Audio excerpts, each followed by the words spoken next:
Okay जी। अस्सलामु अलैकुम वरहमतुल्लाहि वबरकातुहू। बिस्मिल्लाहिर्रहमानिर्रहीम।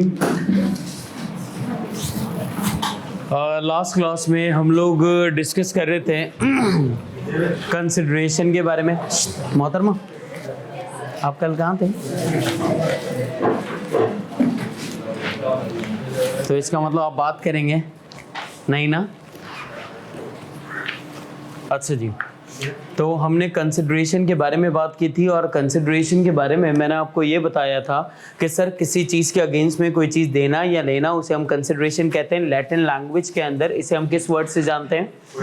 क्विड प्रो क्यो, जिसका मतलब क्या होता है? समथिंग फॉर समथिंग या समथिंग अगेंस्ट समथिंग। ठीक है सर, कंसिडरेशन जो है वो किसी भी चीज़ की हो सकती है सर। गुड्स अगेंस्ट गुड्स भी हो सकते हैं, गुड्स अगेंस्ट सर्विसेज भी हो सकता है, services against goods, services against services, कुछ भी हो सकता है। यस और नो? सर कंसिडरेशन क्या ज़रूरी है कि मार्केट वैल्यू के मुताबिक हो? कंसिडरेशन मार्केट वैल्यू से कम भी हो सकती है और कंसिडरेशन मार्केट वैल्यू से ज़्यादा भी हो सकती है। ऐसा ही है सर, कंसिडरेशन किसी काम के करने की भी हो सकती है और किसी काम से रुकने की भी हो सकती है, जैसे हम एक्ट और एब्स्टिनेंस के नाम से जानते हैं, जिसे हम नेगेटिव कंसिडरेशन या पॉजिटिव कंसिडरेशन के नाम से भी जानते हैं। यस और नो? फिर मैंने आपको एक चीज़ बताया था सर, कंसिडरेशन प्रेजेंट कंसिडरेशन भी हो सकती है, पास्ट कंसिडरेशन भी हो सकती है और फ्यूचर कंसिडरेशन भी हो सकती है। सर प्रेजेंट कंसिडरेशन का मतलब क्या होता है? वो कंसिडरेशन जो ऑन द स्पॉट या इमीडिएट बेसिस के ऊपर हो रही हो उसे हम प्रेजेंट कंसिडरेशन कहते हैं। फिर हमने आपको बताया था कि सर कंसिडरेशन लीगल होनी चाहिए तो वो वैलिड होगी, अगर इलीगल होगी तो वो कंसिडरेशन ऑब्वियस बात है वैलिड नहीं होगी और वो कॉन्ट्रैक्ट क्रिएट नहीं करेगा। तो केस करना है स्वेब भाई बढ़ाने दो ना भाई, ये क्या बात नहीं पड़ा है। ये बोलना जरूरी है। अच्छा जी, तो अब फिर हमारे पास इसके बाद हमने बात की थी, भूल गया, पॉसिबल और हाँ कंसिडरेशन क्या होनी चाहिए? पॉसिबल होनी चाहिए, पॉसिबल होनी चाहिए सर। अगर कंसिडरेशन इम्पॉसिबल हुई तो वो कॉन्ट्रैक्ट वैलिड नहीं होगा। इसके बाद फिर क्या था सर? रियल होनी चाहिए। मैं कर लेता हूँ। कंसिडरेशन रियल होनी चाहिए, इल्यूजरी नहीं होनी चाहिए। ऐसा ही था। यस और नो? हमें ये सारी बातें समझ आ गई हैं, कोई मसला नहीं था इसमें। कोई मसला है तो पूछ लो। कोई सवाल आप लोगों का? ऑफर में हमने पढ़ा था कि ऑफर जी भी सर्टेन एंड डेफिनेट, बिल्कुल। कंसिडरेशन सर्टेन और डेफिनेट होनी चाहिए, बिल्कुल होगी, ऑब्वियस बात है। अगर कंसिडरेशन सर्टेन नहीं होगी तो फिर कॉन्ट्रैक्ट ही नहीं बनेगा। कंसिडरेशन हमेशा क्या होनी चाहिए? सर्टेन होनी चाहिए। इसका मतलब ऑफर के अंदर जो हम ऑफर कर रहे होते हैं वो ऑफर हम क्या कहते हैं? सर्टेन होनी चाहिए। तो उस ऑफर के अंदर हम बता क्या रहे होते हैं? अपनी तरफ से दी जाने वाली कंसिडरेशन, हम आपको ये कंसिडरेशन देंगे, ये हमारी ऑब्लिगेशन होगी, इस बात का मैं प्रॉमिस कर रहा हूं। क्या सुनो? ठीक है। अच्छा जी, अब हम बात करने जा रहे हैं एक्सेप्शंस के ऊपर। एक्सेप्शंस के ऊपर, एक्सेप्शंस ऑफ कंसिडरेशन लिखें अपने पास।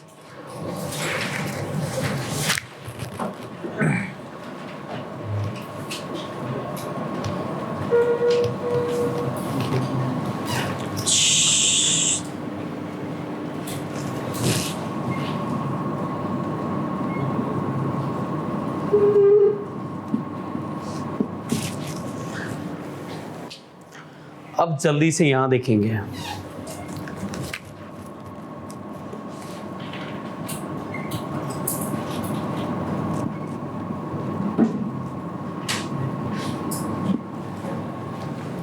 Number 1, natural love and affection.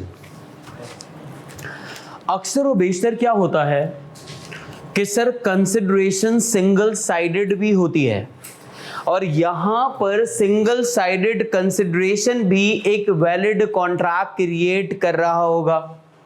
क्या कहा मैंने? हमेशा मैंने क्या कहा था कि सर कॉन्ट्रैक्ट कब बनेगा? जब टू साइडेड कंसिडरेशन होगी। कॉन्ट्रैक्ट कब बनेगा? जब टू साइडेड कंसिडरेशन होगी। लेकिन सर अब जो मैं बातें करने वाला हूं यहां पर सिंगल साइडेड कंसिडरेशन भी एक वैलिड कॉन्ट्रैक्ट क्रिएट कर रहा होगा। यस और नो? मैंने क्या कहा कि सर कॉन्ट्रैक्ट बगैर कंसिडरेशन के नहीं होता। अब जो मैं बात बताने वाला हूं सर, इसमें कंसिडरेशन ना भी हो तब भी कॉन्ट्रैक्ट वैलिड हो जाएगा। कैसे? Number 1, natural love and affection. कल एक बच्चे ने बात की थी विरसे की। आपने, मैंने कहा था बताऊंगा। सर इसका मतलब कि अब्बा की तरफ से बच्चे को जायदाद मिल गई, बच्चे की तरफ से अब्बा को क्या मिला? दुख। या सुनो, उसके अलावा कुछ नहीं मिला। इसका मतलब कि सर अब्बा की तरफ से तो बच्चे को कंसिडरेशन मिल गई, लेकिन बच्चे की तरफ से अब्बा को कुछ मिला नहीं। तो इसका मतलब सर कानून कहता है यहां पे सिंगल साइडेड कंसिडरेशन भी वैलिड कॉन्ट्रैक्ट क्रिएट करेगा।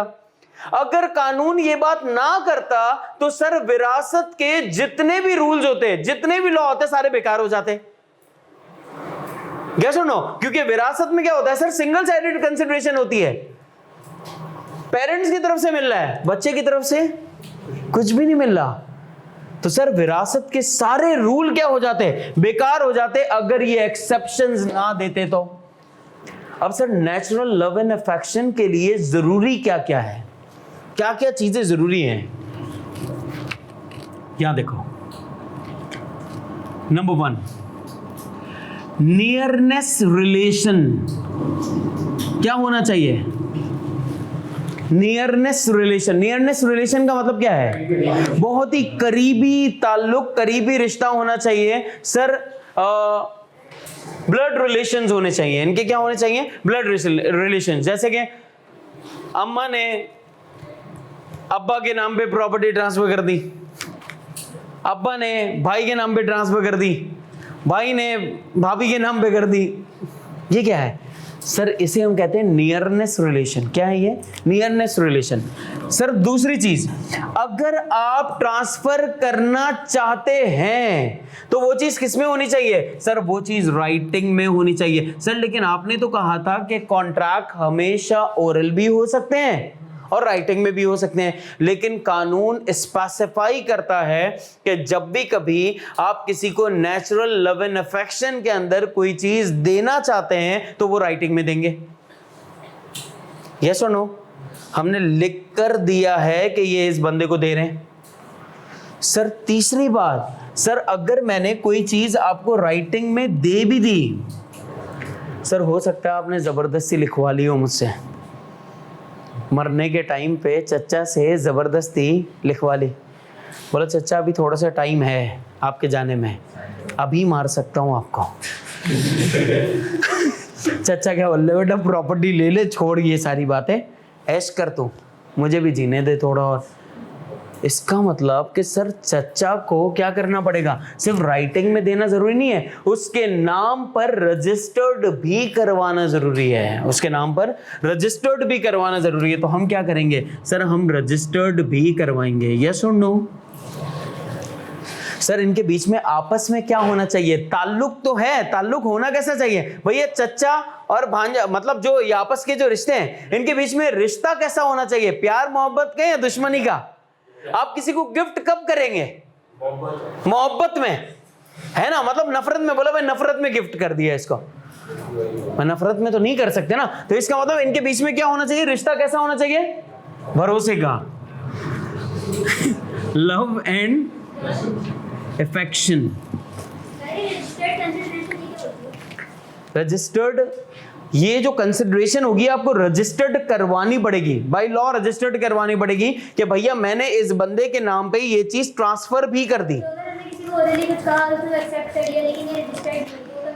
नहीं, ये वाली कंसिडरेशन के लिए बात कर रहा हूँ, नेचुरल लव एंड अफेक्शन के लिए, कि जहां पे सिंगल साइडेड कंसिडरेशन होगी तब भी वो वैलिड कंसिडरेशन कहलाएगी, रजिस्टर्ड होनी चाहिए।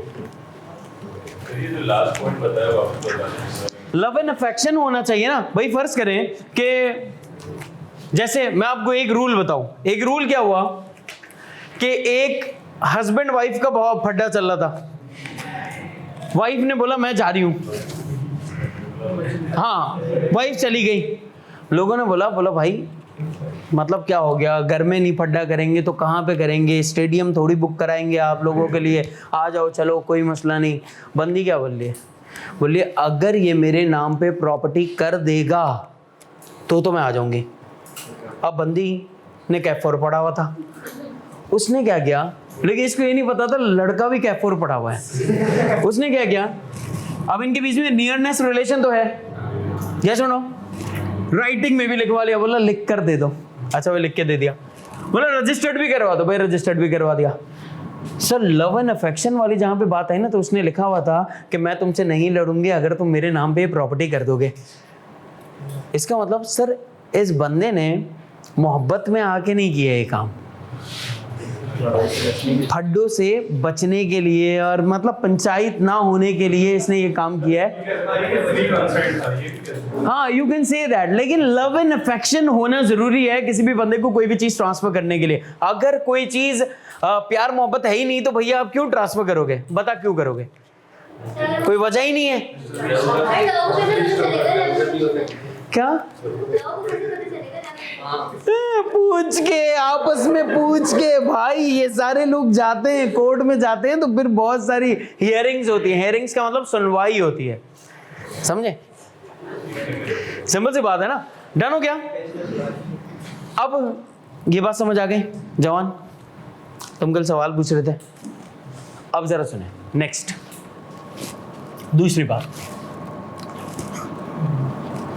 नेचुरल लव एंड अफेक्शन के बाद फिर है हमारे पास जिसे हम कहते हैं कंप्लीटेड गिफ्ट। कंप्लीटेड गिफ्ट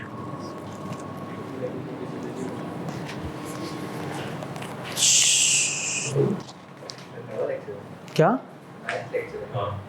क्या नवा नाइन्थ मुझे क्या पता, ये बात है कोई मैं ये याद थोड़ी रखता हूँ कौन सा लेक्चर है।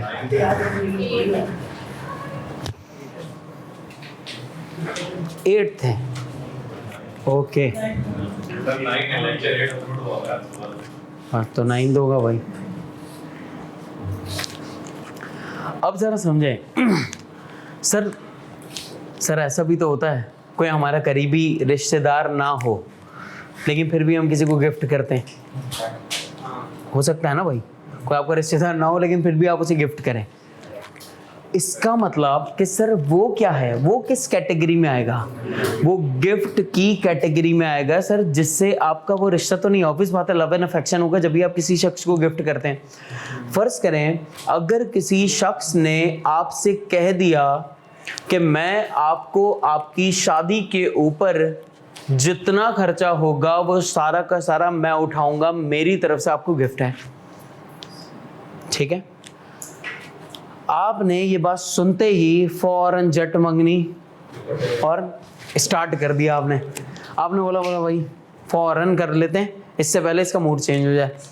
आपने 1 हफ्ते बाद ही शादी का प्लान कर लिया और आपने बोला भैया 1 हफ्ते बाद मेरी शादी है।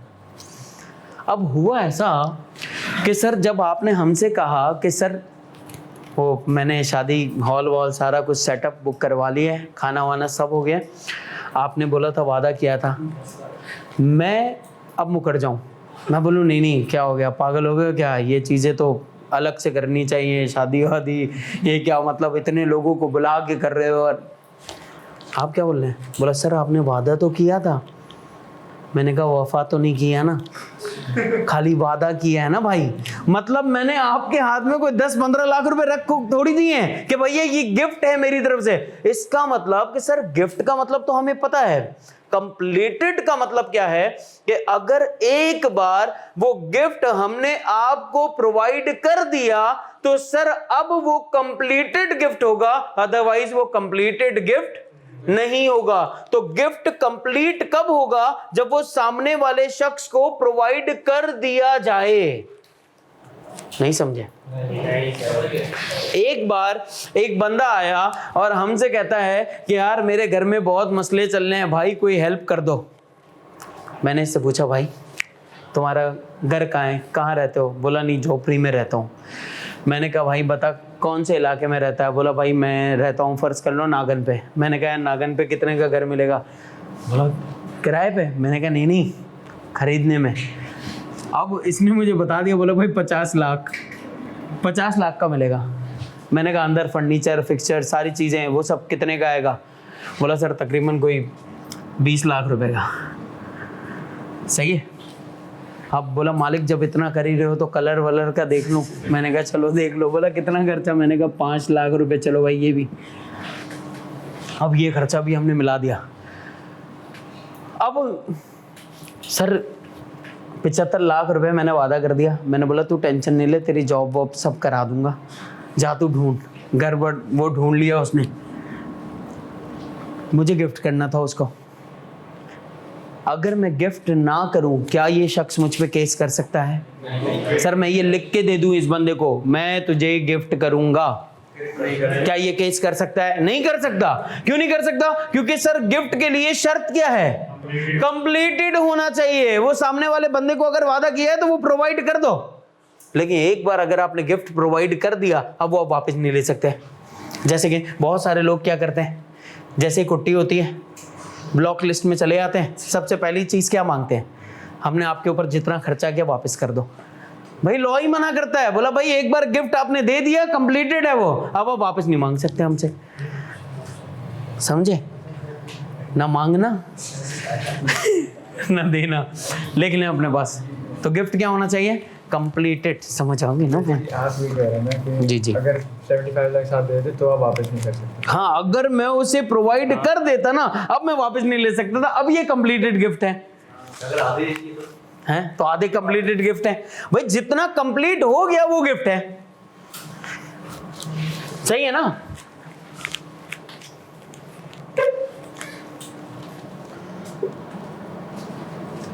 जितना वादा वफा हो गया बस वही है, बाकी कुछ भी नहीं। जिंदगी बेरंग और बेनूर सी है। रात ही है। हालात यार।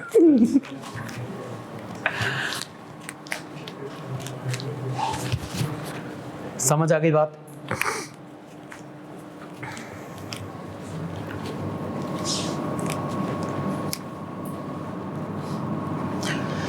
तो गिफ्ट के लिए सबसे अहम चीज क्या है? कंप्लीटेड होना। सामने वाले बंदे को वो गिफ्ट अगर आपने कहा है तो सर वो गिफ्ट देना आपके लिए ज़रूरी नहीं है, लेकिन अगर आपने एक बार प्रोवाइड कर दिया, कानून कहता है ये वैलिड कॉन्ट्रैक्ट हो गया, अब आप उसे वापस नहीं ले सकते। सर यहाँ सिंगल साइडेड कंसिडरेशन है, 2 साइडेड कंसिडरेशन नहीं है, लेकिन कानून इसको क्या मानता है? इसको एक वैलिड कॉन्ट्रैक्ट मानता है। क्या मानता है इसे? एक वैलिड कॉन्ट्रैक्ट मानता है। इसके बाद है हमारे पास टाइम बार्ड डेट।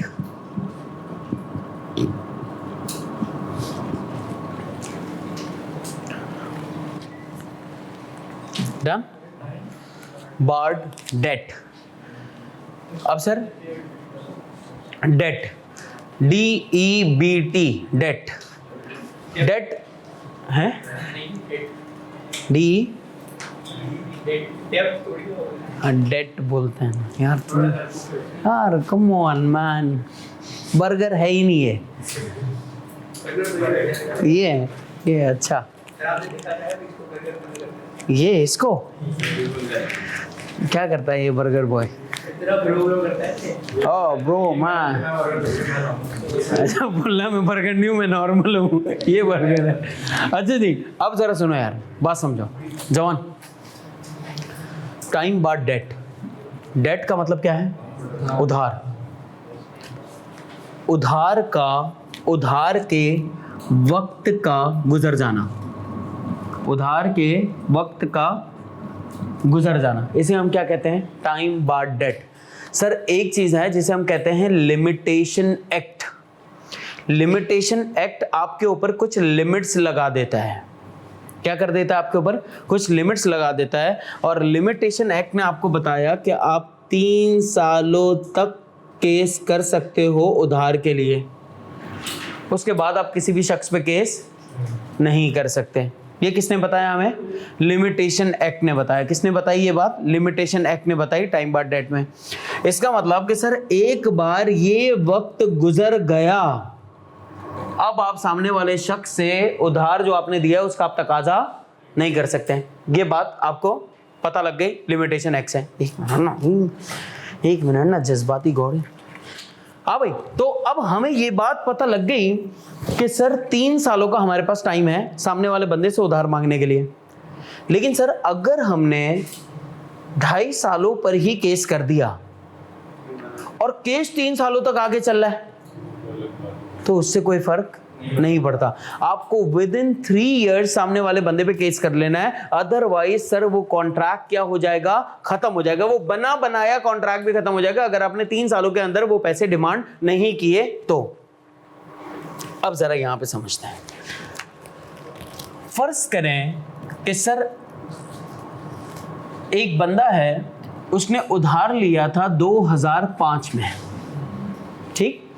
2005 के जनवरी 1 पर उस शख्स ने उधार लिया, ठीक हो गया। 2005 के जनवरी 1 पे इस शख्स ने उधार लिया और इस शख्स ने कमिटमेंट किया कि मैं आपको 30 अगस्त तक 2005 वापस कर दूंगा, रिटर्न कर दूंगा आपके पैसे। 6 महीनों के लिए उधार लिया, 8 महीनों के लिए मैं आपको क्या कर दूंगा, रिटर्न कर दूंगा। अब सर मिस्टर ए उससे पैसे मांगने गया, बोला भैया मुझे पैसे करा दो, शाबाश। तो क्या करने गया, बोला भाई आप मुझे पैसे दे दें जो पैसे मैं आपसे मांगता हूं। मिस्टर बी ने कहा कि नहीं यार मेरे पास पैसे नहीं है, मैं आपको पैसे नहीं दे सकता। कौन सी डेट पे किया था ये? नहीं किया कौन सी डेट? पैसे मांगने उसी डेट को ना जो ये बताएगा।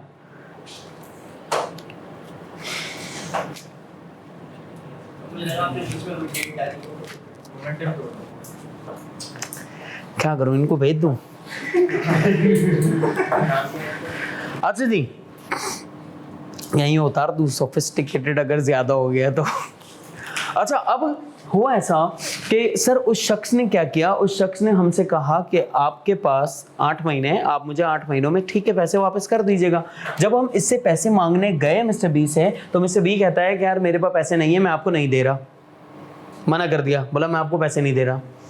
अब लिमिटेशन एक्ट के हिसाब से हमारे पास कितना टाइम है, 3 साल सामने वाले शख्स के ऊपर केस करने के लिए। हुआ ऐसा कि सर मैं 2006 अगस्त आ गया, यस और नो? 2007 अगस्त आ गया, 2008 अगस्त आ गया। सर क्या अब मिस्टर ए केस कर सकता है या नहीं कर सकता? कर सकता है या नहीं? सर वो जो कॉन्ट्रैक्ट बना था वो कॉन्ट्रैक्ट क्या माना जाएगा कि क्या हो गया, खत्म हो गया, वो कॉन्ट्रैक्ट खत्म हो गया। अब सर मिस्टर ए तो पैसे मांग नहीं सकता। हुआ ये कि सर आ गया 2042 आ गया, और 2042 में मिस्टर बी को याद आया, फर्ज करें वो कोई स्कॉलर बन गया है, लोगों की इस्लाह करने वाला, इस तरह का ना, मतलब वो हज पे कौन गया 100 बिलियन खा के, चूहे खा के। तो 2042 में ना उसको लगा कि नहीं यार मैं इतनी अच्छी अच्छी बातें कर रहा हूँ लोगों को, मैं उसके पैसे खाए हुए यार बंदे के, मैं कैसे जन्नत में जाऊंगा, क्या होगा। सर 2042 में सर क्या ये कॉन्ट्रैक्ट रहा है या खत्म हो गया है? बोलो कम ऑन, खत्म हो गया है। 2042 में इसको याद आ गया, बोला यार सबसे पहले जाता हूं मिस्टर ए से माफी मांगता हूं, इसके पैसे इसको वापस करता हूं। अच्छा भैया 2042 में ये ए के पास पहुंच गया, बोला मेरे भाई मुझे माफ कर दे, तेरा बहुत उधार है मेरे ऊपर, मैं उस वक्त तेरा साथ नहीं दे सकता, मैं मजबूर था, आज मैं बिल्कुल फिट एंड फ्रेश स्मार्ट, आज मैं तुझे तेरे पैसे वापस कर दूंगा, मैं स्कॉलर बन गया हूं। अब ये बंदा इसके पास गया और इसको बोला कि मैं तुझे तेरे पैसे वापस करूंगा। अब आपसे एक सवाल, सर अगर ये बंदा इसको पैसे देता है तो सर ये कंसिडरेशन बी की तरफ से ए को है, यस और नो? ये कंसिडरेशन सिर्फ और सिर्फ बी की तरफ से ए को है, लेकिन क्या ए की तरफ से बी को कुछ मिलेगा या नहीं मिलेगा? नहीं मिलेगा। कानून वो छोड़ दो, वो तो कॉन्ट्रैक्ट ही खत्म हो गया, आपने खुद तो बोला वो कॉन्ट्रैक्ट खत्म, यस और नो? वो कॉन्ट्रैक्ट है या खत्म हो गया? जवान सुनना, वो कॉन्ट्रैक्ट है या खत्म हो गया? खत्म हो गया। सर अब बी की तरफ से ए को कंसिडरेशन मिल रही है, लेकिन ए की तरफ से बी को अब कोई कंसिडरेशन नहीं मिल रही, तो कानून कहता है कि सर ये जो कंसिडरेशन सिंगल साइडेड कंसिडरेशन है, इसको हम वैलिड कॉन्ट्रैक्ट मानते हैं। क्या मानते हैं? इसको हम वैलिड कॉन्ट्रैक्ट मानते हैं। लेकिन सर ये बात 2042 में ये खुद आया मेरे पास कि मैं आपको इतने इतने पैसे दे दूंगा, आपके जो मेरे पास पैसे दे, मैं क्या करूं? उससे लिखवा लूं। सर ये बात अगर उसने मुझे राइटिंग में दे दी, अब इसकी ऑब्लिगेशन है कि ये चीज ये मुझे क्या करेगा? ये मुझे देगा ही देगा, क्योंकि हमारे और उसके बीच में अब क्या हो गया? एक वैलिड कॉन्ट्रैक्ट हो गया। भले सर यहां पे सिंगल साइडेड कंसिडरेशन है, लेकिन कानून फिर भी इस कंसिडरेशन को क्या मानता है? एक वैलिड कॉन्ट्रैक्ट मानता है। यस और नो? तो सर ये 2042 में जब ये आएगा तो ये मुझे किस में देगा? ये बात राइटिंग में देगा, या तो डायरेक्टली मुझे पैसे दे दे। भाई जो पैसे तुम खा के बैठे हो वो पैसे दे दो। कानून क्या बोलता है? ये वैलिड कॉन्ट्रैक्ट है। वो दिमाग घूमने के बाद वापस लेने के लिए नहीं आ सकता। यस और नो? लिख लें। सर 1 जनवरी से 30 अगस्त 2005 के दरमियान जो कॉन्ट्रैक्ट हुआ था कि वो पैसे वापस देगा, लेकिन हाँ। वो केस क्यों नहीं कर सकता? आपने कहा वो केस आफ्टर 3 इयर्स करेगा। 3 नहीं भाई, यहां तक तो कमिटमेंट हुआ है ना। सुने मेरी बात, यहां तक तो कमिटमेंट हुआ है इनका कि मैं आपको आपके पैसे वापस करूंगा, तो उससे पहले केस क्यों करेगा कोई? सोचे ना, उसके बाद कर सकता है ना। लेकिन लिमिटेशन एक्ट ने क्या बताया? कितने सालों तक? 3 सालों तक। अगर वो 3 साल गुजर गए, अब तो केस नहीं कर सकता ना। अच्छा सर, ये जो लिमिटेशन एक्ट है, ये मतलब ये इस सवाल के हिसाब से स्पेसिफिक है या है ही वो 3 इयर्स? लैंड 3 इयर्स, हर चीज का अलग अलग है, अलग अलग है। डेट के लिए 3 इयर्स है। अगर ज्यादा टाइम के लिए डेट किया हुआ, ज्यादा टाइम तो उसके बाद से 3 साल काउंट होंगे। अच्छा सोचो ना यार, एक चीज की इजाजत परमिशन मैंने तुम्हें खुद दी है, इसका मतलब वो तो हमारी म्यूचुअल अंडरस्टैंडिंग है, वो तो हमारा म्यूचुअल कंसेंट है, वो तो हमने अपनी बाहिमी रजामंदी से दिया हुआ है। ताल्लुकात कब खराब होंगे? जब आप मना कर दोगे ये काम मैं नहीं करूंगा। अब ताल्लुकात खराब होंगे ना, तो उसके बाद मैं क्या करूंगा? उसके बाद मेरे पास 3 साल है आप पे केस करने को। सर वो पैसे तो डी में देंगे और मैं 2042 करूंगा। Excellent, excellent. इकोनॉमिक्स पढ़ाता तो वो भी बताता। उसके बाद फिर नहीं देता। हाँ अब हम केस कर सकते हैं उस पर, अब हम केस कर सकते हैं, बिल्कुल।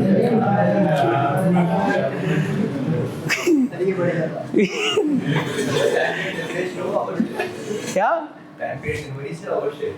जाने? अगस्त से, अगस्त से टाइम पीरियड कहां से काउंट होगा? 3 साल का, अगस्त से। ये मैंने लिखा तो है यार, सबको तुम यहाँ के गोल को यूं होता है ना, यूं करके ये लिखा हुआ है मैंने। 2006 अगस्त, 2007 अगस्त, इसके बाद ये केस नहीं कर सकता।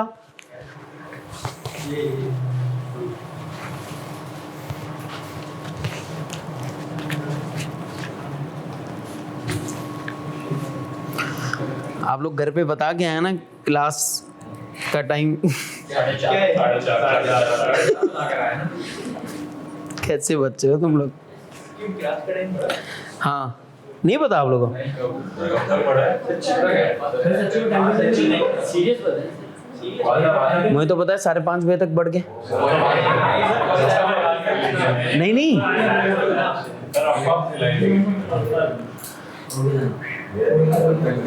सर 4:45 चलेंगे। 4:30 है। 4:30 यहाँ। अच्छा सर आप 5:45 तक ले लीजिए। हाँ यार,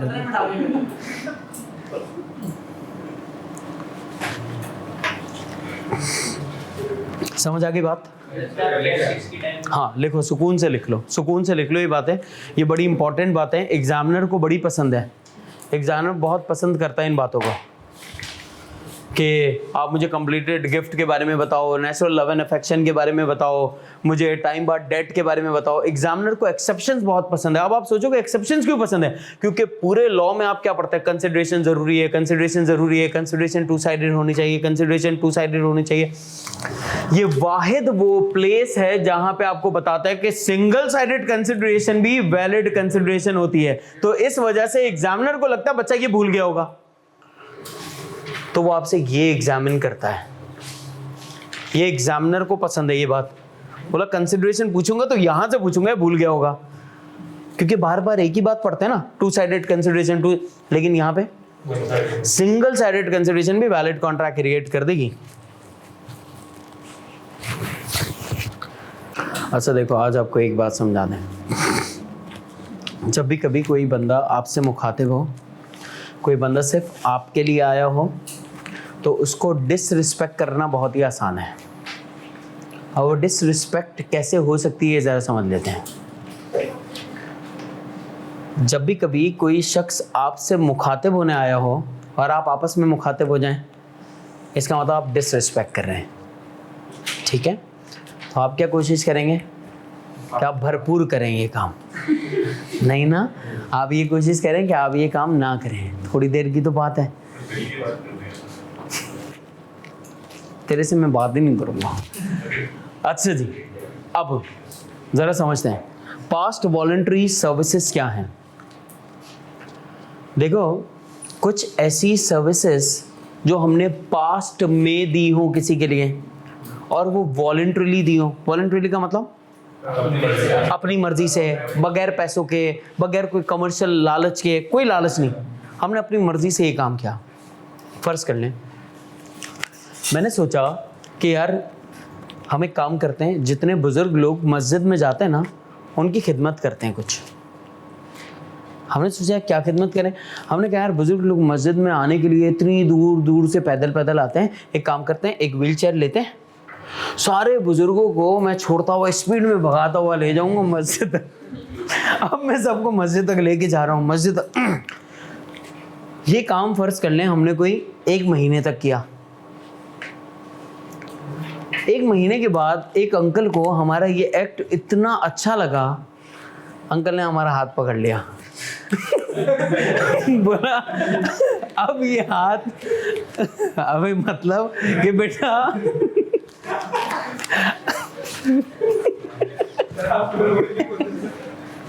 अंकल ने हमसे कहा कि बेटा अब आपने ये जो एक्ट किया है, ये वॉलंटरीली एक्ट हमें इतना पसंद आया आपका, आप लोगों की इतनी खिदमत कर रहे हैं, तो हम एक काम ये करते हैं कि मैं आपको 5 लाख रुपए इनाम देता हूँ मेरी तरफ से। अब सर इसका मतलब कि जब तक अंकल ने कोई प्रॉमिस नहीं किया था तब तक अंकल को वो पैसे देने भी नहीं थे, लेकिन अब अगर अंकल ने वो वादा कर लिया उस पास सर्विसेज के लिए, अब अंकल को पे करना पड़ेगा। समझे या नहीं?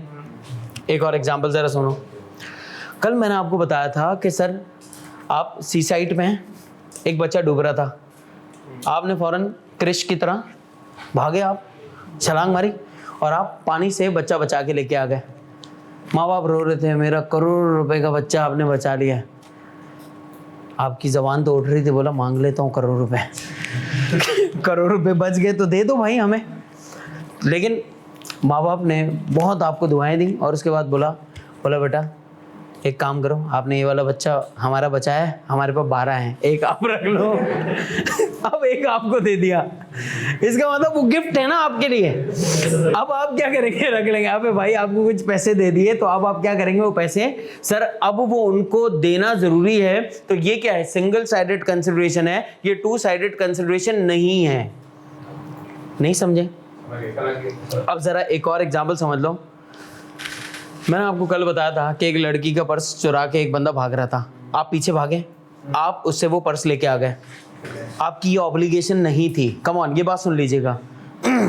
ये काम करना आपकी ऑब्लिगेशन नहीं थी, ये काम आपकी ड्यूटी नहीं थी, लेकिन आपने ये काम वॉलंटरीली किया। आपने उसको इसका पर्स ला के दे दिया। उसने आपसे कहा भाई बहुत शुक्रिया आपका, और मुझे कल यहाँ से यूएसए जाना था, मैं पिछले 10 सालों से यूएसए जाने की ट्राई करी थी और इसके अंदर मेरा पासपोर्ट, वीज़ा, टिकट सब कुछ था। आपने मेरे लिए कोई बहुत बड़ा काम किया है। मेरी यहाँ पे एक प्रॉपर्टी है, वो प्रॉपर्टी मैं आपके नाम पे कर देती हूँ, मैं तो जा रही हूँ, वो प्रॉपर्टी आपकी।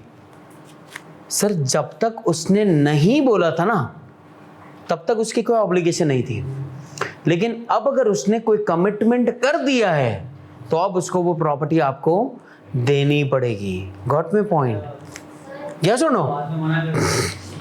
नहीं कर सकते ना, हमने आपसे कहा थोड़ी था ना, हमने आपसे मांगा था।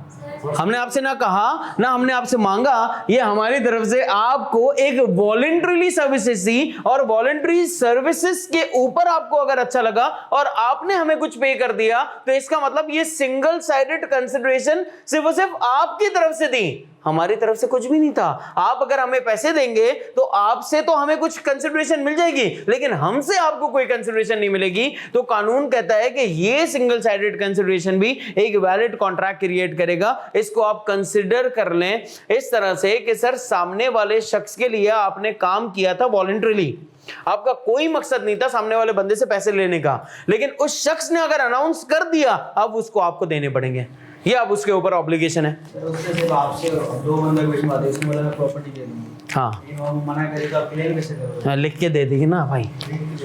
हाँ रोड में अबे रोड पे मतलब ये ऐसे ही एक मिसाल दे रहा हूँ, रोड पे मतलब तुम बिल्कुल गिरा हुआ आदमी रोड पे क्यों आ जाते हो यार, मतलब क्यों कर रहे हो ऐसे यार? सर की घर लाइट है वो हाँ भाई देगी, मतलब क्यों नहीं देगी यार?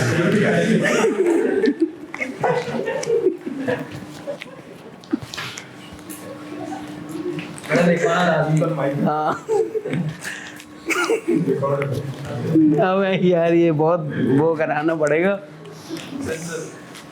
मैं मना भी कर रहा हूँ, कैमरा हटा दो। आपका असली रूप आ जाएगा।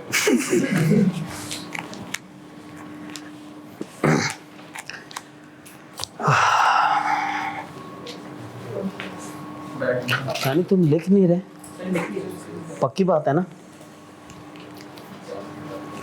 अच्छा देखिए, ये वाली बात जैसे ही खत्म होगी ना, अब हम कॉन्ट्रैक्ट के बारे में बात करना स्टार्ट करेंगे। पता है ना हमने कंसिडरेशन के बारे में बात क्यों स्टार्ट की थी? क्यों स्टार्ट की थी? एग्रीमेंट को समझने के लिए। प्रॉमिस क्या था जिसके अंदर कितनी चीजें थी? दो। प्रॉमिस क्या था जिसके अंदर दो चीजें थी? One is offer, other one is acceptance. लेकिन सर एग्रीमेंट क्या था जिसमें प्रॉमिस प्लस कंसिडरेशन होगी, वो एग्रीमेंट बन जाएगा। तो अब कॉन्ट्रैक्ट क्या बनेगा इस बारे में बात करनी है, ठीक है? चलो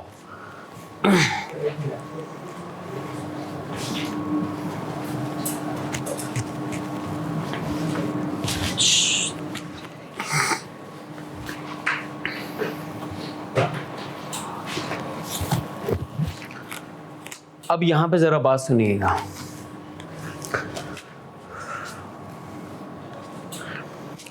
सर प्रॉमिस के बारे में पता है? या सुनो, प्रॉमिस में कितनी चीजें? दो। That is offer plus acceptance. Agreement में कितनी चीजें? कौन सी? Promise plus consideration. सर क्या हमें एग्रीमेंट के बारे में पता लग गया अब तक? यस और नो? अब हम क्या समझने जा रहे हैं? अब हम समझने जा रहे हैं कॉन्ट्रैक्ट को। सर इसका मतलब कि कॉन्ट्रैक्ट क्या होता है? Agreement plus enforceability by law. क्या होता है कॉन्ट्रैक्ट? क्या होता है? Agreement plus enforceability by law. अब इसका मतलब जरा समझ लेते हैं। सर जहां पर लॉ के तमाम एसेंशियल्स यानी कॉन्ट्रैक्ट के तमाम एसेंशियल्स शामिल होंगे, उसे हम कहते हैं इनफोर्सिबिलिटी बाय लॉ। सर जहां पर कानून की मुदाखलत हो जाएगी, जहां पे कानून की इंट्रेंस हो जाएगी, जहां पे कानून जो है वो बीच में इंटरप्ट कर सकेगा, उसे हम क्या कहते हैं? उसे हम कहते हैं कॉन्ट्रैक्ट। क्या कहते हैं? उसे हम कॉन्ट्रैक्ट कहते हैं। यस और नो? यानी कानून अब बाकायदगी से उसके अंदर आ जाएगा। अब कोई भी मसला होगा तो आप फिर कहां पे जा सकते हैं? कोर्ट में जा सकते हैं। कहां पे जा सकते हैं? कोर्ट में जा सकते हैं। अब जरा समझते हैं कि सर इनफोर्सिबिलिटी बाय लॉ है क्या? एग्रीमेंट तो हमें पता है ना। एग्रीमेंट में क्या क्या है? Promise plus consideration. तो क्या बन जाएगा हमारा? एग्रीमेंट। अब हम जानना चाह रहे हैं सर कॉन्ट्रैक्ट कैसे बनेगा? Agreement plus enforceability by law से बनेगा। कैसे बनेगा?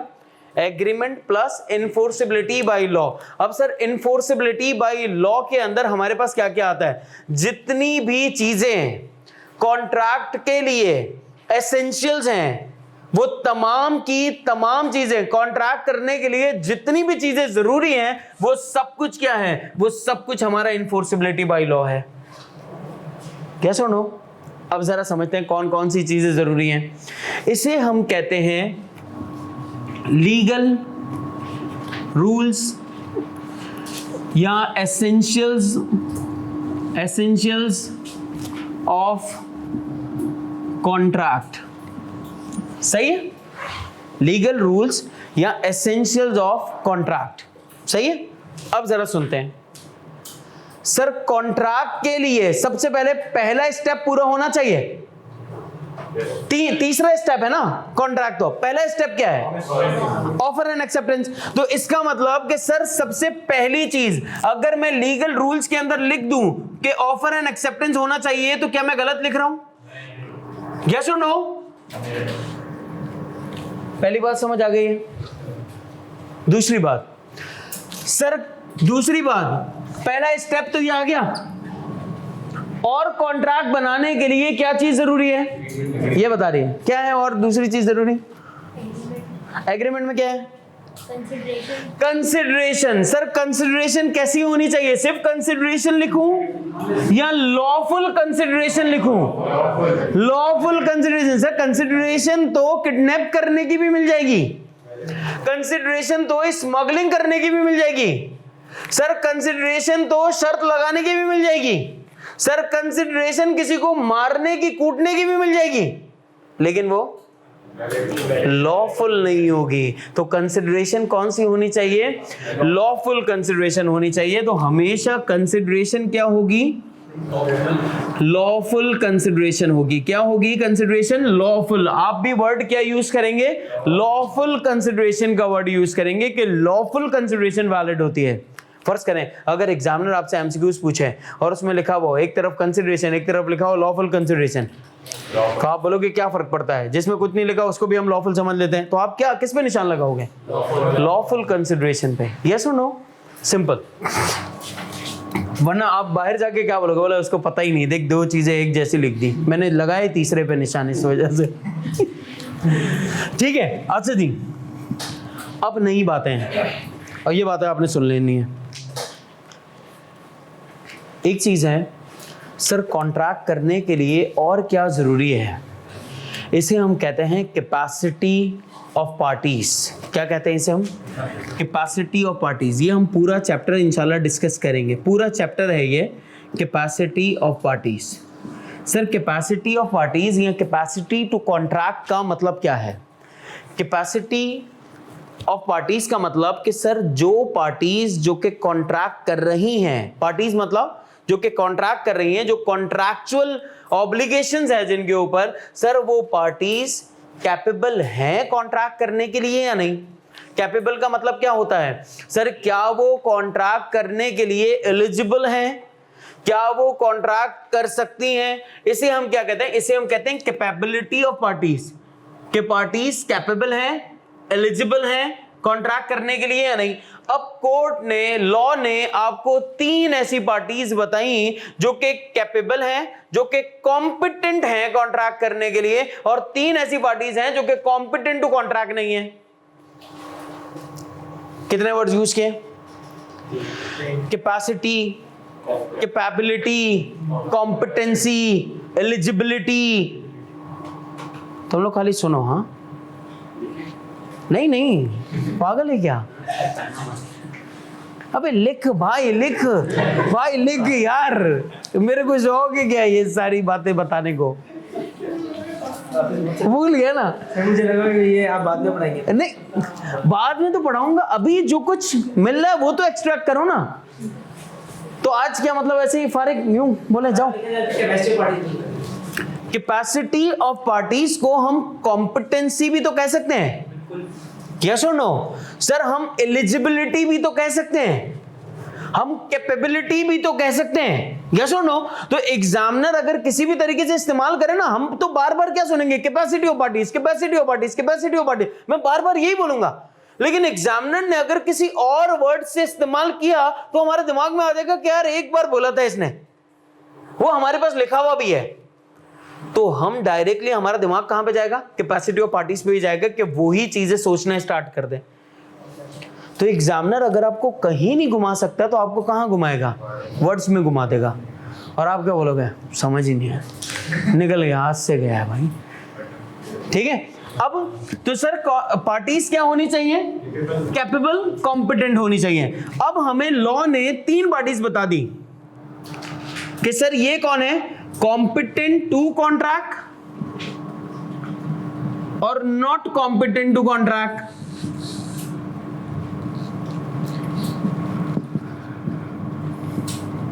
सही है sir, competent to contract parties, contractual parties कौन सी हैं? नंबर 1 सर मेजर, मेजर से कॉन्ट्रैक्ट कर सकते हो। मेजर कौन है, मेजर जर्नल कर्नल ये वाले नहीं, नहीं, वो जो के 18 साल से ज्यादा के हैं उनसे आप कॉन्ट्रैक्ट करोगे 18+, या फिर 21+।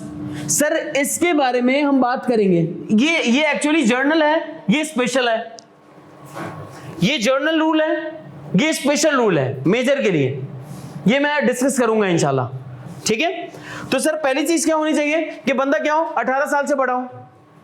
अगर कोई बंदा 18 साल से ज्यादा का है सर, क्या वो कॉन्ट्रैक्ट कर सकता है? बिल्कुल कर सकता है। सर क्या वो कॉम्पिटेंट है? बिल्कुल कॉम्पिटेंट है। क्या वो एलिजिबल है? बिल्कुल एलिजिबल है। ठीक है, इसके बाद नंबर 2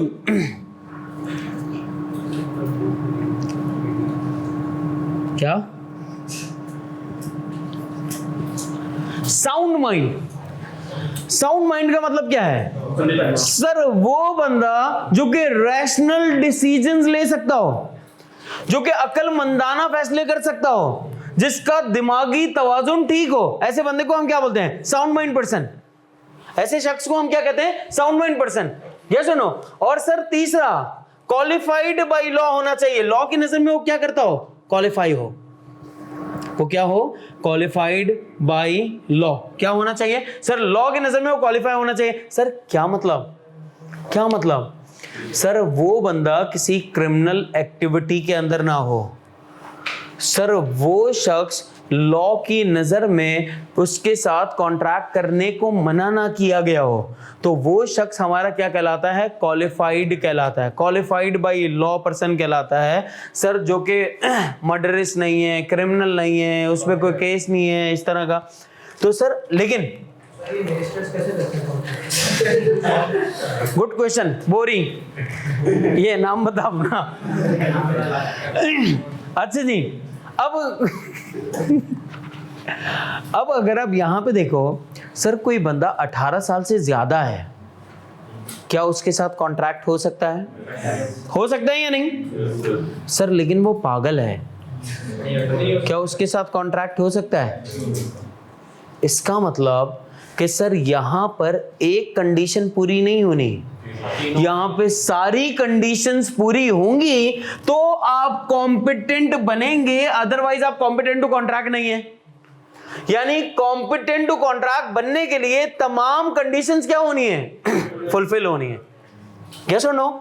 कि सर एक बंदा 18 साल का तो है, पागल है? सर पागल नहीं है, डिस्क्वालिफाइड है, लेकिन वो कॉन्ट्रैक्ट नहीं कर सकता। ठीक है, तो तीनों की तीनों कंडीशंस क्या होनी चाहिए sir, properly sir not competent to contract. Not competent to contract का मतलब क्या है सर, वो बंदा जो कि कॉम्पिटेंट नहीं है। वेरी गुड, किसने बोला? माइनर। सर माइनर कौन है? 18 से कम एज वाला, बिलो 18 इयर्स ऑफ एज।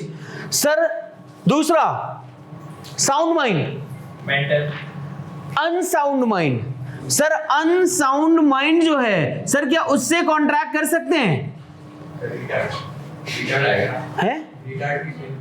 अभी बताऊंगा, इसकी कैटेगरीज बताऊंगा कानून के अंदर कि अनसाउंड माइंड कानून किस किस को कहता है। कानून कहता है कोई पिया हुआ भी है ना, वो भी अनसाउंड माइंड है उस वक्त। नहीं, सही है, क्या की मेरी बात नहीं पता नहीं क्या बोल रहा है। पता है मेरे फैमिली में ना, मसला मेरी फैमिली में 2 सर्जन्स हैं, तो अच्छा, जब भी कभी किसी की तबीयत खराब होती है ना, तो घर वाले कहते हैं बेटा पैनाडोल पी ले, ब्रेक्सिन पी ले, ये कर ले, और है मतलब ऐसी ऐसी दवाइयाँ बताते हैं। तो वो कहता है कि यार little knowledge is a dangerous thing, क्योंकि जिसके पास कम नॉलेज है ना वो खतरनाक है। अभी भाई ने भी यही किया, बोला हाँ समझ गया हूँ, नहीं बता सबको कि तू जहालत के अंधेरे में, फिर बताया, फिर बोल रहा हूँ नहीं बता, फिर बता रहा है। अब जरा सुनिए बात। तो नंबर 1 सर माइनर से कॉन्ट्रैक्ट नहीं हो सकता। दूसरा अनसाउंड माइंड से भी कॉन्ट्रैक्ट नहीं हो सकता। तीसरा डिसक्वालिफाइड बाय लॉ पर्सन से भी कॉन्ट्रैक्ट नहीं हो सकता। यस और नो? आपको पता है आपके लॉ की बेसिक्स ना इंशाल्लाह अगली 2 क्लासों में खत्म हो जाएंगे, आपको समझ आ जाएगा, यूं लॉ ना यूं आपके सामने खुल जाएगा। क्या फिर मजा आना स्टार्ट होगा ना एक्चुअल जिंदगी का। अभी कानून का मजा लिया कहाँ आपने? पहले आप कानून का मजा लेंगे। ठीक है, अब जरा यहां देखें। इसका मतलब यार यहां बताओ मुझे पहली चीज, सर कॉन्ट्रैक्ट के एसेंशियल के यानी इनफोर्सेबिलिटी बाय लॉ के लिए पहली चीज क्या जरूरी है?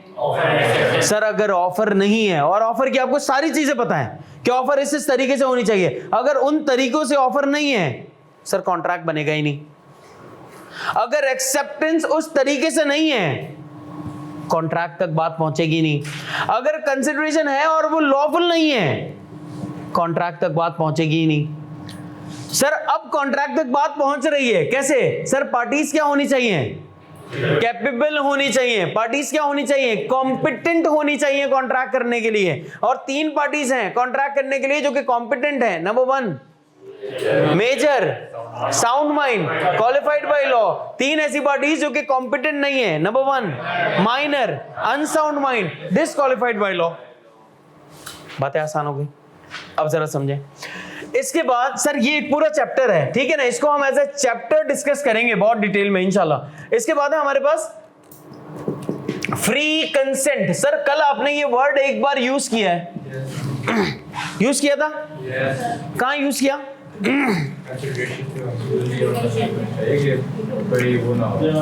Consideration need not to be an adequate वाली हेडिंग के ऊपर है। यस और नो? अब जरा समझते हैं बात। सर कंसेंट का मतलब क्या है? रजामंदी।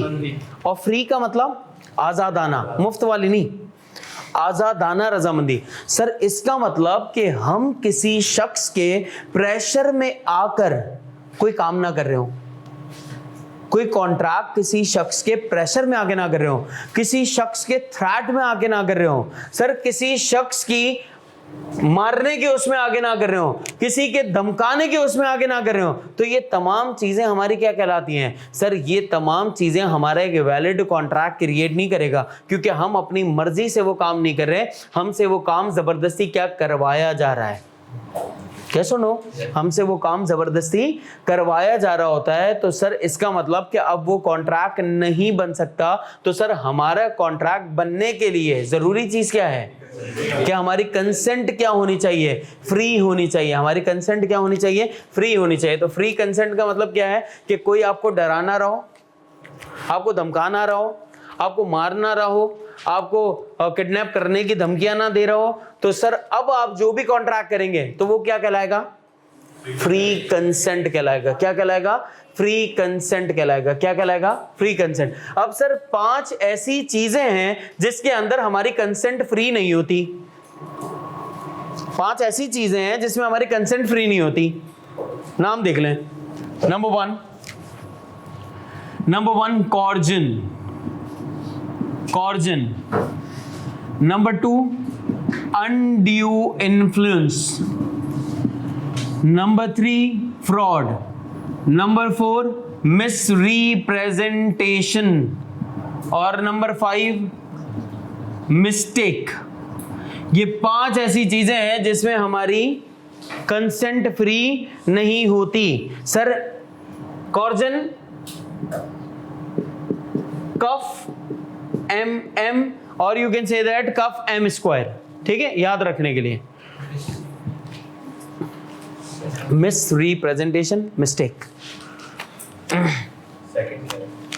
अनड्यू इन्फ्लुएंस, देखो ना,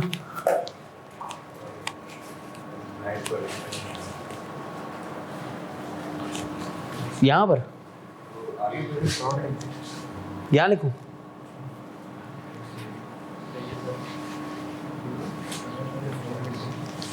लिखा। 5 चीजें कौन सी हैं जिसमें हमारे कंसेंट शामिल नहीं होगी? Coercion, undue influence, fraud, misrepresentation और मिस्टेक। 5 चीजें कौन सी हैं? Number 1 coercion, fraud, undue influence, misrepresentation, mistake. ये 5 वो चीजें हैं सर जिसमें हमारी कंसेंट फ्री नहीं होगी। सर इनके मतलब क्या हैं? पूरा चैप्टर में जाएंगे ना तब बताऊंगा। क्या सुनो, अभी हमें सिर्फ इसकी बेसिक्स पता होनी चाहिए कि सर हमारी कंसेंट क्या होनी चाहिए, फ्री होनी चाहिए किसी भी कॉन्ट्रैक्ट को करने के लिए। डन। और जरा देखें,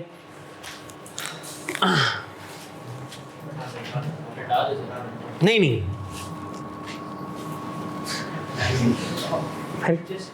फिर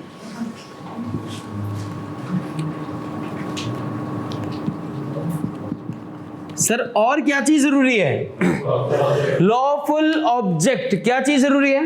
लॉफुल ऑब्जेक्ट। अब लॉफुल ऑब्जेक्ट का मतलब क्या है? लॉफुल ऑब्जेक्ट यार जिस चीज के बारे में हम लोग डील कर रहे हैं वो ऑब्जेक्ट क्या होना चाहिए?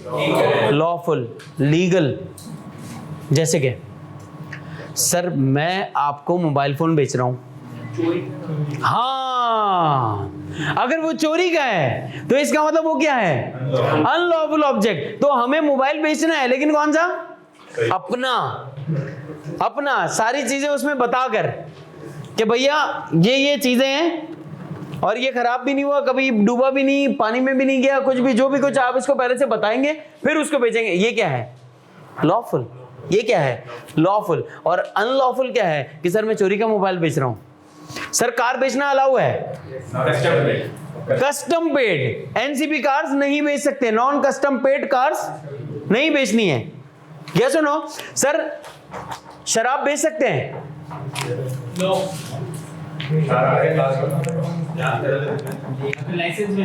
नॉन मुस्लिम्स को, जिसके पास लाइसेंस है उनको बेच सकते हैं, लेकिन उसके अलावा आप नहीं बेच सकते। क्या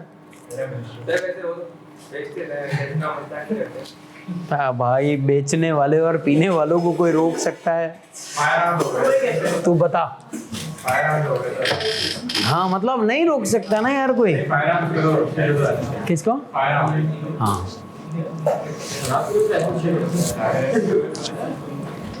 खरीदने वालों के लिए ना, वो वाले। हाँ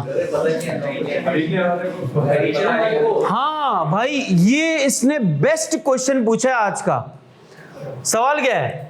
बोले मुझे भी नहीं पता ऐसा क्या पूछा है। बोला अगर खरीदने वाले को ही नहीं पता कि ये अनलॉफुल है, ऐसा हो सकता है ना भाई? हम कोई काम कर रहे हो, हमें पता ही ना हो कि अनलॉफुल है। जैसे फर्ज कर लें हम दुबई में चले गए, हमने दुबई में पान की पीक मार दी, हमें पता ही नहीं रोड पे पान की पीक नहीं मार सकते।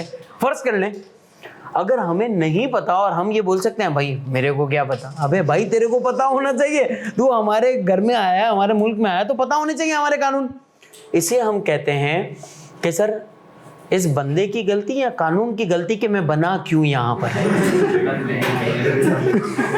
किसकी गलती? भाई एक बंदा चोरी करे और बोले क्या, मेरे को पता नहीं था कि अगर छप्पड़ में निकाल लो ना किसी की चीज तो कोई टेंशन नहीं है। तो कानून क्या बोल रहा है? मेरी गलती है कि मैं यहाँ आया हूँ, या तेरी गलती कि तुझे नहीं पता?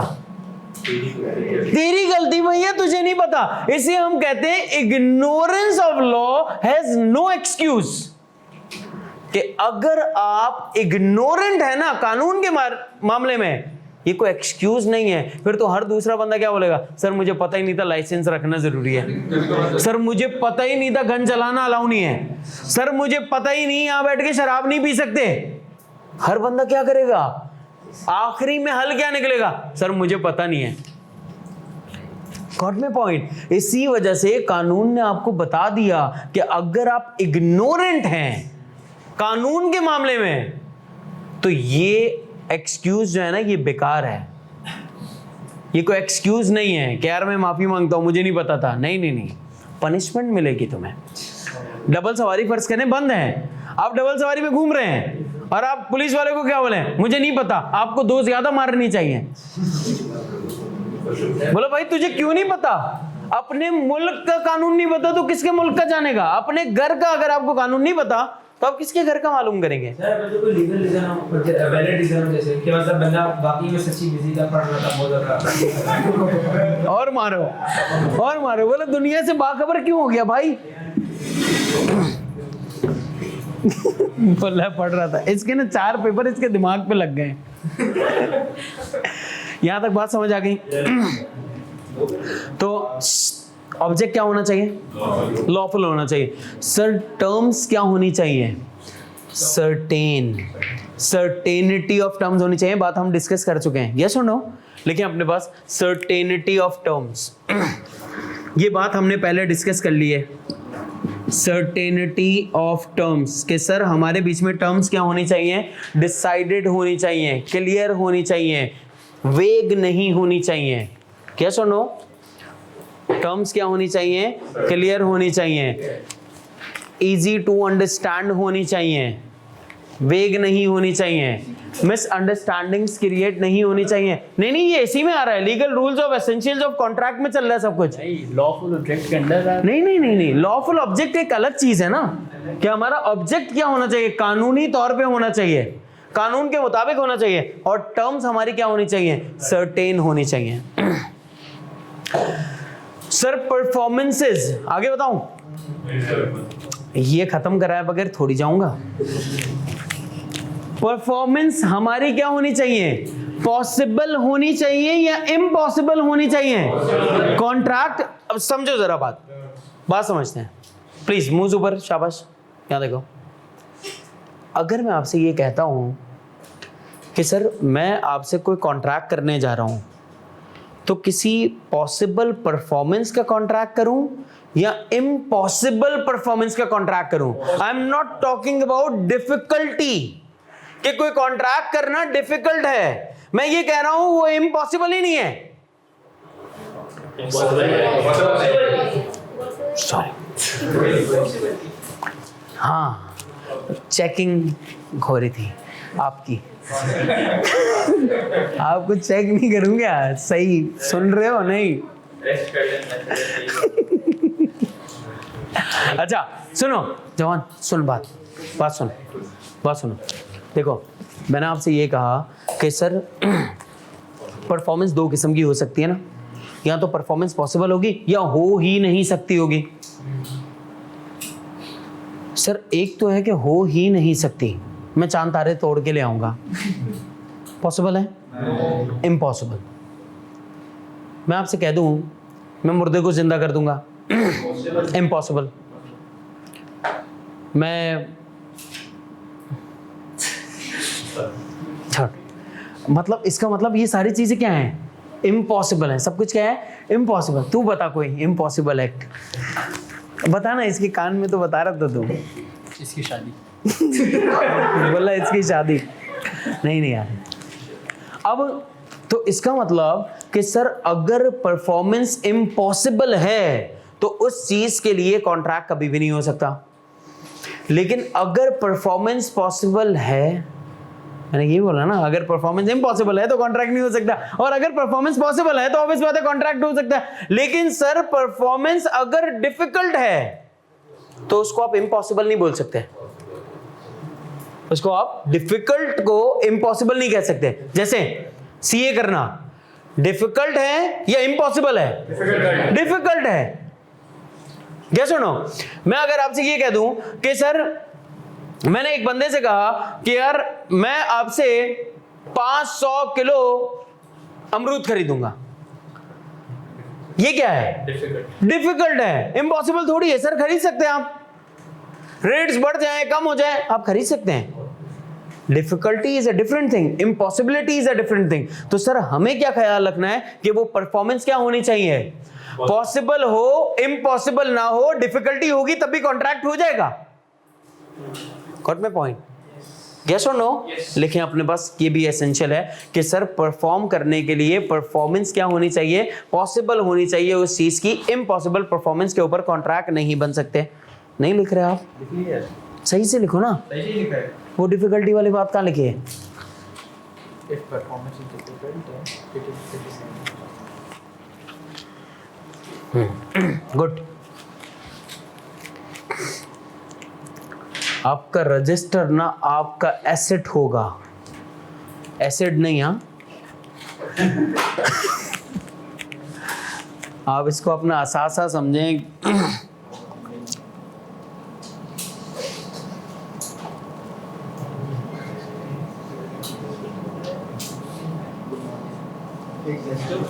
ओके, इसके बाद सर और क्या होना चाहिए? सर इन राइटिंग होना चाहिए। अब ये बात आपने बतानी है, कॉन्ट्रैक्ट इन राइटिंग होना चाहिए या ओरल कॉन्ट्रैक्ट्स भी चल सकते हैं? दोनों हो सकते हैं। मैंने क्या बताया था कि सर कॉन्ट्रैक्ट इन राइटिंग भी हो सकता है और कॉन्ट्रैक्ट ओरल या वर्बल भी हो सकता है। यस और नो? कॉन्ट्रैक्ट राइटिंग में भी हो सकता है, कॉन्ट्रैक्ट जो है वो वर्बल में भी हो सकता है। लेकिन सर अगर किसी बंदे ने कोई वर्बल कॉन्ट्रैक्ट किया और दूसरी पार्टी उस काम को पूरा ना करे, सर अब तो मेरे पास तो कोई एविडेंस भी नहीं है, तो अब क्या होगा सर? कोई थर्ड पार्टी भी नहीं है, फर्ज कर लें, या कोई ऐसी कोई चीज नहीं है, तो हमें अब कोर्ट में केस लेके जाना पड़ेगा। फिर कोर्ट डिसाइड करेगा तमाम सबूतों और गवाहों को मद्देनजर रखते हुए। अब है कोई भी चीज, जो जो सबूत होंगे, फर्ज करो हमने वॉइस नोट भेजे हुए हैं, हम हमारे पास कोई स्क्रीनशॉट्स रखे हुए हैं, इसमें हंसने की क्या बात है? इसका मतलब भाई हमारे पास कोई भी अगर चीज है तो वो हम क्या कर सकते हैं? कोर्ट में पेश कर सकते हैं। इसी तरह सर कानून आपसे क्या कहता है? कानून कहता है इट्स बेटर कि आप हमेशा कॉन्ट्रैक्ट राइटिंग में करें ताकि आपके पास एविडेंसेस मौजूद हैं। क्या सुनो, कानून ने आपको हल भी बताया साथ साथ, बोला ज्यादा अच्छा क्या होगा कि आप राइटिंग में कॉन्ट्रैक्ट करें, लेकिन अगर आप वर्बल कॉन्ट्रैक्ट भी करते हैं कानून उसको एक्सेप्ट करता है, कानून उसको मानता है, कानून को कोई मसला नहीं आपकी इस चीज से। बात आसान हो गई, पक्की बात है? यस और नो? एक और चीज सर, हमारे बीच में intention to create legal relationship होना चाहिए। बात हमने पहले सुनी भी है, कहाँ सुनी है बताओ? ऑफर के अंदर। सर इसका मतलब बता दो, मतलब बताओ, intention to create legal relation का मतलब बताओ आप में से कोई, क्या मतलब है? दोनों पार्टी में कंसेंट और दोनों पार्टीज पे ऑब्लिगेशन, दोनों पार्टीज के ऊपर कोई ना कोई रिस्पॉन्सिबिलिटी या ऑब्लिगेशन होनी चाहिए। यस और नो? तो एक वैलिड कॉन्ट्रैक्ट बनेगा। लेकिन सर एक्सेप्शन भी है। वो एक्सेप्शन कौन सी है? सोशल। अगर सर कंसिडरेशन की ये वाली एक्सेप्शंस अगर ये हैं तो कॉन्ट्रैक्ट सिंगल साइडेड भी वैलिड बन जाएगा। क्या सुनो? तो सर होना क्या चाहिए? Intention to create legal relationship होने चाहिए। क्या होनी चाहिए? हमारी इंटेंशन हो कि हम लीगल रिलेशन क्रिएट करेंगे, यानी टू साइडेड रिलेशन क्रिएट करेंगे, यानी टू साइडेड ऑब्लिगेशन क्रिएट करेंगे, यानी टू साइडेड कंसिडरेशंस होंगी उसमें। मैंने यही तो बोला था कि एक्सेप्शन के अलावा एक्सेप्शन वो चीज है जिसमें सिंगल साइडेड कंसिडरेशन भी वैलिड कॉन्ट्रैक्ट क्रिएट करेगा। तो इन चीजों में से वैलिड कॉन्ट्रैक्ट क्रिएट हो सकता है, इसके अलावा अगर सिंगल साइडेड कंसिडरेशन होगी तो वो वैलिड कॉन्ट्रैक्ट क्रिएट नहीं करेगा। बातें आसान, पक्की बात है? जल्दी से इसको एक बार रिवाइज करते हैं क्योंकि बातें थोड़ी सी अजीब हो गई, उलझ गई हैं। इस कॉन्ट्रैक्ट का जिसका हम इंतजार कर रहे थे वो आज हमारे हाथ में आया है।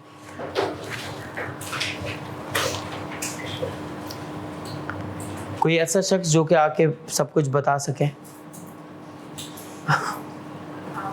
नहीं, मेरे अलावा आप में से कोई नहीं? गई भैंस पानी में। पूछ लूं सबसे, वो मेहनत तो मैं मुझे ही करनी है ना। चलो सुनो, जल्दी जल्दी से सुने। सबसे पहले आपने जवाब देना है, बी रिस्पॉन्सिव। सबसे पहली बात, सर हमने प्रॉमिस की बात की। प्रॉमिस के अंदर कितनी चीजें हैं? 1s, other 1s। फिर हमने बात की एग्रीमेंट की। एग्रीमेंट में 2 चीजें हैं, प्रॉमिस प्लस कंसिडरेशन। यस और नो? फिर हमने बात की कॉन्ट्रैक्ट की। कॉन्ट्रैक्ट में कितनी बातें हैं? 2। नंबर 1 एग्रीमेंट और इनफोर्सिबिलिटी बाय लॉ। और इनफोर्सिबिलिटी बाय लॉ के अंदर क्या क्या आता है सर? तमाम legal rules of essentials of valid contract. Yes और नो? सर अब हम अगर बात करें कंसिडरेशन की एक्सेप्शन की, तो सर कंसिडरेशन की एक्सेप्शन में नेचुरल लव एंड अफेक्शन, अगर सर हमारा बहुत ही करीबी रिश्ता है, हमने राइटिंग में दे दिया, हमने रजिस्टर्ड करवा दिया, हमारे बीच में प्यार मोहब्बत वाला रिश्ता है, सर क्या हम आपको कोई प्रॉपर्टी कोई चीज गिफ्ट कर सकते हैं? बिल्कुल कर सकते हैं सर, लेकिन वो सिंगल साइडेड कंसिडरेशन है। कानून इजाजत देता है कि यहाँ पर सिंगल साइडेड कंसिडरेशन भी एक वैलिड कॉन्ट्रैक्ट क्रिएट कर रहा होगा। इसके बाद है हमारे पास जिसे हम कहते हैं कंप्लीटेड गिफ्ट। कंप्लीटेड गिफ्ट के अंदर सर हम कितना भी बोल दें हम आपको गिफ्ट करेंगे, अगर हमने नहीं किया तो वो गिफ्ट होगा ही नहीं, वो कॉन्ट्रैक्ट बनेगा ही नहीं। उसके लिए जरूरी क्या है कि सर हमने वो चीज गिफ्ट कर दी हो। यस और नो? तो कानून कहता है यहाँ पे भी सिंगल साइडेड कंसिडरेशन एक वैलिड कॉन्ट्रैक्ट क्रिएट करेगा। Then we have time barred debt. Time barred debt का मतलब क्या है कि सर जब हमने कमिटमेंट कर दिया कि हम आपको इस तारीख को पेमेंट कर देंगे, और अब अगर हम आपको पेमेंट नहीं कर रहे तो अब हमारे पास कितना टाइम पीरियड है केस करने के लिए? 3 साल है। सर अगर हमने 3 सालों में केस नहीं किया तो वो कॉन्ट्रैक्ट खत्म हो जाएगा। वो पैसे हम मांग नहीं सकते सिवाय एक बार के। 3 साल वो तो है, उसके अलावा एक बात है, बताऊंगा थोड़ी, अभी आगे जाएंगे तो बताऊंगा। Appropriation of payment. आप क्या करें पता है? आप अपने रजिस्टर में जाएं और लिखें एप्रोप्रिएशन ऑफ पेमेंट और क्वेश्चन मार्क लगा दें टाइम बार्ड के पास। एप्रोप्रिएशन ऑफ पेमेंट में सर वहां पे एक वाहिद सॉल्यूशन है जहां पे आप रिकवरी कर सकते हैं उस टाइम बाद डेट की। वो ना देना चाहे तब भी वहां पे आपको एक सॉल्यूशन दिया है लॉ ने जी। Appropriation of payment performance of contract के चैप्टर में जाऊंगा ना, तब आपको बताऊंगा इंशाल्लाह, ताकि आप जब इस चैप्टर से गुजर रहे होंगे ना तो आपके दिमाग में पहले ही आ रहा होगा बोला कोई एप्रोप्रिएशन ऑफ पेमेंट आने वाला है, एप्रोप्रिएशन ऑफ पेमेंट आने वाला है, वहां जाके मुझे इसका कुछ सॉल्यूशन पता लगेगा। अभी उसके बारे में बात नहीं करते, इट्स टू अर्ली। फिर मैंने आपको क्या बताया कि सर टाइम बाद डेट में हमारे पास लिमिटेशन एक्ट क्या कहता है कि डेट के लिए आपके पास सामने वाले पे केस करने के लिए कितना टाइम पीरियड है? 3 साल। लेकिन सर अगर सामने वाला बंदा खुद हमसे कमिटमेंट कर दे कि यार मैं भले वो तो कॉन्ट्रैक्ट खत्म हो गया, मैं आपको वो पैसे देना चाहता हूं, इसका मतलब अब वो सिंगल साइडेड कंसिडरेशन सिर्फ और सिर्फ उस बंदे की तरफ से है, लेकिन हमारी तरफ से कोई ऐसा कंसिडरेशन नहीं होगी। यस। इसके बाद हमारे पास क्या है सर? Past voluntary services. अगर हमने किसी बंदे के लिए कोई पास्ट में कोई वॉलंटरी सर्विसेज दी हैं और सर वो बंदा हमसे कोई कमिटमेंट कर देता है तो अब उसे हमें वो पे करना पड़ेगा। सर ये भी सिंगल साइडेड कंसिडरेशन है, लेकिन ये एक वैलिड कॉन्ट्रैक्ट क्रिएट हो जाएगा। फिर हमने कहा कि sir legal rules of essentials of contract क्या है हमारे पास? Number 1 offer and acceptance. Sir offer के बारे में क्या सारी चीजें हमें पता है? क्या सुनो? ऑफर की डेफिनेशन, ऑफर की टाइप्स, ऑफर के रिवोकेशन, ऑफर की एसेंशियल्स, याद आ गया सब? फिर हमने एक्सेप्टेंस के बारे में पढ़ा, फिर हमने पोस्टल रूल्स के बारे में पढ़ा। पोस्टल रूल्स याद आ रहा है? पोस्टल रूल्स क्या होता है सर? पोस्टल रूल में मेनली 4 बातें थी। 4 बातें। Communication of offer, communication of acceptance, communication of revocation of offer, communication of revocation of offer और communication of revocation of acceptance. 4 बातें थी। वो उसी के अंदर था ना, वो उसी के अंदर था। ठीक है, रिवोकेशन। अब फिर हमने आपको बताया था कि सर ऑफर एंड एक्सेप्टेंस के बाद कंसिडरेशन होनी चाहिए। कंसिडरेशन क्या होगी? लॉफुल होगी। सर लॉफुल किसी काम के करने की भी, किसी काम से रुकने की भी। फिर हमने आपसे क्या कहा? सर कैपेसिटी ऑफ पार्टीज होनी चाहिए। सर पार्टीज क्या होनी चाहिए? कैपेबल। 3 पार्टीज कैपेबल है, 3 नहीं है। कौन सी कैपेबल है? Major, sound mind, qualified by law. कौन सी जो है वो कैपेबल नहीं है? माइनर, अनसाउंड माइंड और डिस्क्वालिफाइड बाय लॉ। कौन सी क्वालिफाइड है? कौन से लोग जो हैं वो कैपेबल हैं? मेजर, साउंड माइंड और क्वालिफाइड बाय लॉ। कौन से नहीं है क्वालिफाइड? माइनर, अनसाउंड माइंड और डिसक्वालिफाइड बाय लॉ। ठीक है। फिर हमने बात की कि सर हमारी जब भी कभी हम कॉन्ट्रैक्ट करेंगे, सर हम क्या किसी बंदे के प्रेशर में आके करेंगे? जबरदस्ती में करेंगे? नहीं। हमारी कंसेंट क्या होनी चाहिए? फ्री होनी चाहिए। हमारी कंसेंट क्या होनी चाहिए? फ्री। सर 5 ऐसी चीजें जिसमें हमारी कंसेंट फ्री नहीं है, जिसको हम किस नाम से जानते हैं? कफ MM. Yes or no? Number 1, coercion, undue influence, fraud, misrepresentation, mistake. फिर से बोलो। Coercion, undue influence, fraud, misrepresentation, mistake. Coercion, undue influence, fraud, misrepresentation. सही है? सही। इसके बाद फिर हमारे पास क्या था? Lawful object. सर हम जिस ऑब्जेक्ट के बारे में डील कर रहे हैं वो ऑब्जेक्ट क्या होना चाहिए? लॉफुल होना चाहिए। सर फिर सर्टेनिटी ऑफ टर्म्स, इसके बारे में हमें पता है यार कि टर्म्स एंड कंडीशंस क्या होनी चाहिए? सर्टेन होनी चाहिए। यस और नो? फिर इसके बाद परफॉर्मेंसेस क्या होनी चाहिए? सर पॉसिबल होनी चाहिए। हम हमेशा किस चीज के बारे में डील करेंगे? पॉसिबल परफॉर्मेंस के बारे में डील करेंगे। इम्पॉसिबल परफॉर्मेंस के बारे में अगर हमने कॉन्ट्रैक्ट किया भी है, सर वो कॉन्ट्रैक्ट नहीं माना जाता, कानून उसको मानता ही नहीं है। और इसके बाद सर कानून क्या बोलता है कि लीगल फॉर्मेलिटीज के अंदर आप चाहें तो कॉन्ट्रैक्ट को क्या करें? इन राइटिंग करें, या आप चाहें तो उस कॉन्ट्रैक्ट को क्या करें? वर्बल करें। लेकिन मैं आपको एक सजेशन देता हूं, कानून ये कहता है, मैं आपको सजेशन देता हूं, ज्यादा अच्छा क्या होगा कि आप क्या करें? इन राइटिंग करें, ताकि आपके पास उस चीज के अगेंस्ट में क्या हो? एविडेंसेस मौजूद हों। बातें समझ आ गई? पक्की बात है? इसका मतलब हमें प्रॉमिस के बारे में पता लग गया, हमें एग्रीमेंट के बारे में पता लग गया, और हमें कॉन्ट्रैक्ट के बारे में पता लगा। तो सर वो जो हमने कॉन्ट्रैक्ट एक्ट को जो वर्ड जो था उसको समझने के लिए हम यहां तक आए। ये आपका चैप्टर नंबर 1 है। चैप्टर नंबर 1 में आपके यहां से लिखना स्टार्ट कर दिया इन्होंने कॉन्ट्रैक्ट से। चैप्टर 2, जो चैप्टर 2 जो है वो इन्होंने यहां से लिखना स्टार्ट किया है। समझ आ रही है बात? अब जरा बातें समझ लें यार कुछ। फिर मैं अंगूठी ले आऊंगा ना, तो मंगनी कर ले, इससे पहना देना ना इसको। Oral agreements. ओके जी, यानी अब तो हमें ये बातें समझ आ गई सारी। कोई सवाल पूछना है तो पूछ लें। नहीं कोई सवाल ही नहीं है, या जानबूझ के नहीं पूछ रहे? जानबूझ के। अल्हम्दुलिल्लाह, थैंक यू, थैंक यू। अच्छा जी, से अल्हम्दुलिल्लाह, से अगेन, से अगेन अल्हम्दुलिल्लाह। स्टे ब्लेस्ड, अपना ख्याल रखिएगा। इंशाल्लाह ताला आप लोगों से अब हमारी मुलाकात कब होगी? मंडे को ना। माइट भी कल हमारी मुलाकात हो, माइट भी।